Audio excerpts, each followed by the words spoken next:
critical. You see, every woman that comes to Perspectives has one experience in common. One moment they are responsible only for themselves, and the next they find they are entirely responsible for a human life. Place is reality on top of years of addiction, trauma, and a lack of good role models. And you can understand the fear that motherhood brings to so many of these women. However, there is another side to this point, and it is the inner strength that our moms touch when they realize they can break a cycle with their children and do things differently. Each one of our programs is designed to empower our mothers and strengthen their will and commitment to succeed. We are dedicated to truly changing a life, not just placing a Band-Aid on the problem. We believe and we have shown that with a safe environment, high level of accountability, breadth of services, and highly trained staff, we can make a difference between a life that has a promising future and a life that has none. You're now going to meet Angel and hear a bit of her story. Angel and her daughter represent just 2 of the 5,000 women and children who Perspectives has served over the last 24 years. Her story is an inspiration. However, there are thousands of angels, and the reason we asked you all here tonight is both to celebrate her hard work and to ask your support so we can continue to meet the growing needs of our services.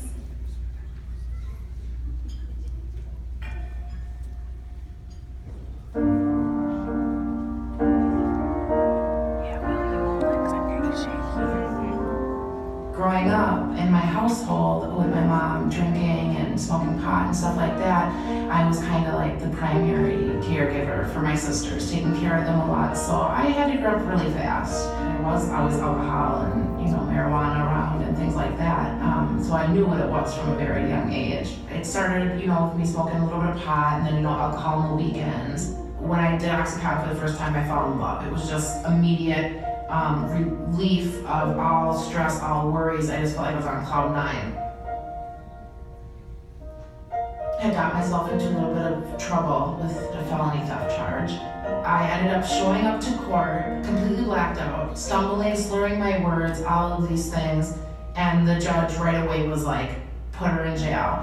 I just begged him, I said, please. I said, it's not prison that I need. I said, I need sobriety. I said, I have no family here. I don't have a sober network. I've never been sober for more than 60 days in my entire life, and I'm 30 years old. Please, please, give me a chance to go to treatment. By the grace of God, I don't know how, but he did. He said, all right, I'm gonna let you go to treatment, but I do not want to see you back here. So it was at that time that I had decided something needs to change in my life.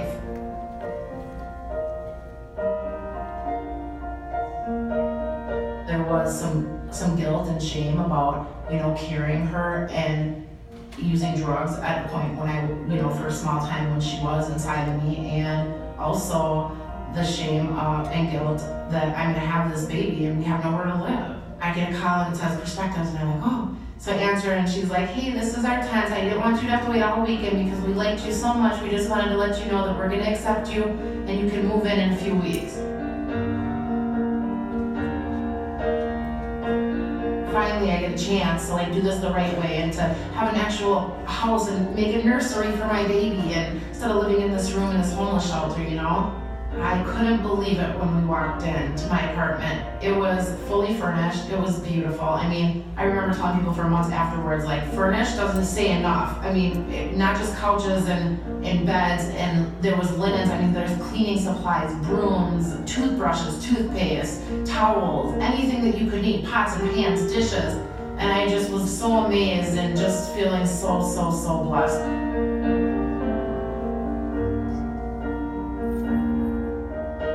Because of some past trauma and my addiction, I have a hard time kind of trusting people, and so it's so nice to be able to kind of get all my answers and all of my things done. I call them my team here at Perspectives, because I literally have a whole team here. I have my addiction counselor, I have my therapist who I see every week.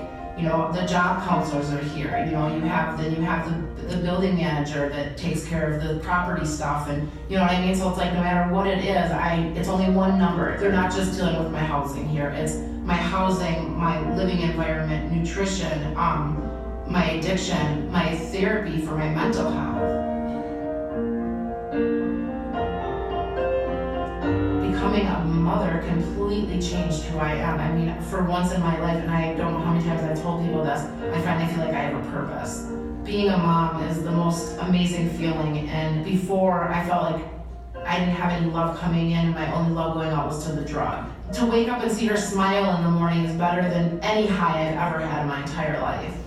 Having Bella has helped in my recovery in so many ways because she really keeps me accountable. And so does perspectives. There's nothing in this world, no drug, no action, no anything that would be worth losing my daughter. My mom was not really around. I don't feel like we were number one in her life because she had the drugs and alcohol that were number one. And I didn't want to do that to Bella. I didn't want her to be number two to anything, more or less drugs and alcohol. I wanted to be able to give her the structure and discipline and support that I feel like a kid should have, and what I feel like I wish I had as a kid. My hopes for Bella growing up is just that she gets to see me as a sober, healthy, happy mom that I am and that I have been. I don't want her to ever see me the way that I had to see my mom. You know, I want her to be able to grow up in a healthy atmosphere like where we are now, and be able to be a part of the community like we're able to do now. I am not great at everything, and I have my ups and I have my downs, and I'm by no means perfect, but I do know one thing, is that I'm a great mother. And I feel proud of myself that I'm able to give Bella this life today.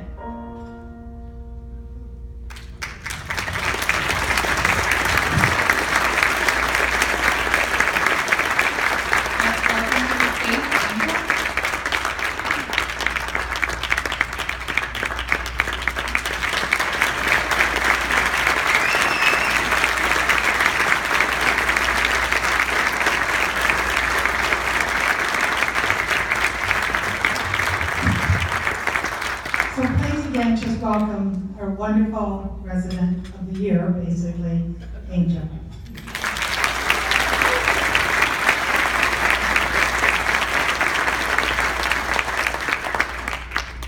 Good evening. It is such an honor for me to be here tonight, and it is amazing to see so many of you here. I hope you enjoyed my story. Bella and I feel so very fortunate and blessed by all of your support. Thank you so much, and enjoy your evening.